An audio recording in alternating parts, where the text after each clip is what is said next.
Presiden Jokowi. Meskipun sudah ada piagam koalisi perubahan, posisi Anies hingga saat ini bisa dibilang masih belum aman. Pasalnya ada satu hal yang mengganjal, yakni keinginan Partai Demokrat AHY jadi cawapresnya belum bisa terwujud. Dan kalau diperhatikan, Partai Demokrat ngotot banget mendorong ketumnya itu jadi wakil Anies, sampai main ancam segala. Seperti yang pernah diungkapkan oleh Ketua Umum organisasi sayap partai tersebut, Bintang Muda Indonesia atau BMI, Farhan Effendi, Anies bisa kalah kalau cawapresnya bukan AHY. BMI mengingatkan agar poros perubahan dan perbaikan ini mampu mencapai puncak kemenangan, maka AHY lah satu-satunya sosok yang pantas mendampingi Anies sebagai cawapres. Demikian ujar politisi muda yang kerap disapa Cak Farhan itu. Farhan pun menjelaskan, semenjak jadi ketum Partai Demokrat, AHY sudah menunjukkan kualitasnya sebagai seorang pemimpin.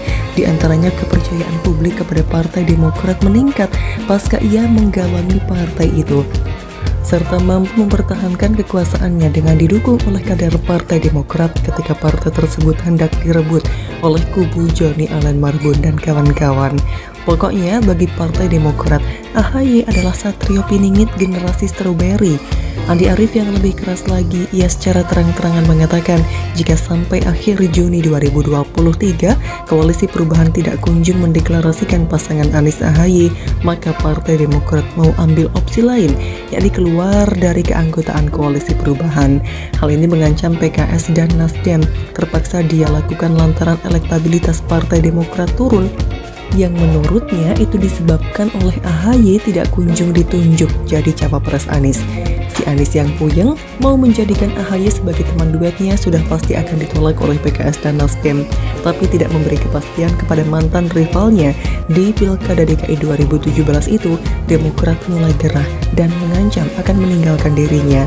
Padahal posisi Partai Demokrat sangat penting loh di koalisi perubahan, karena tanpa partai yang berslogan katakan tidak pada korupsi tersebut, Anies tidak bisa nyapres. Syarat presidensial threshold 20% belum terpenuhi jika hanya Nasdem dan PKS saja yang mengusungnya.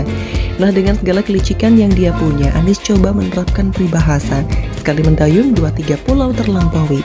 Maksudnya apa? Sekali ia buat pernyataan bisa bikin SBY, AHY, dan kader Partai Demokrat senang sekaligus menghantam Jokowi, sehingga Partai Demokrat tetap mengusungnya alias nggak jadi pilih opsi lain, dan secara bersamaan citra pemerintah jadi jelek. Lantas apa yang disampaikan oleh mantan gubernur 212 itu dalam rangka menjilat SBY sekaligus menyerang Presiden Jokowi? Ia mengklaim pembangunan jalan era SBY lebih banyak dibandingkan era Jokowi. Padahal selain kadron, semua bisa merasakan kalau pembangunan jalan di era Jokowi begitu TSM alias terstruktur, sistematis, dan masif. Usut punya usut, ternyata Anies salah baca data Ferguson terkait pernyataannya tersebut. Panjang jalan nasional bertambah kala itu bukan karena dibangun oleh SBY, melainkan karena ada perubahan status kewenangan jalan. Sebagaimana kita ketahui bahwa status kewenangan jalan itu ada bermacam-macam.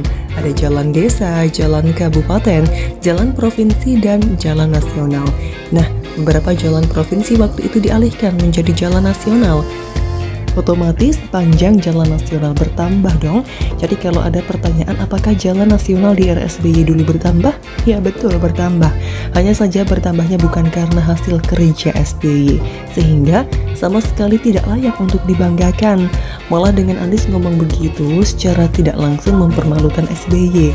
Orang jadi tahu kalau di zamannya berkuasa dulu membangun jalan hanya sedikit.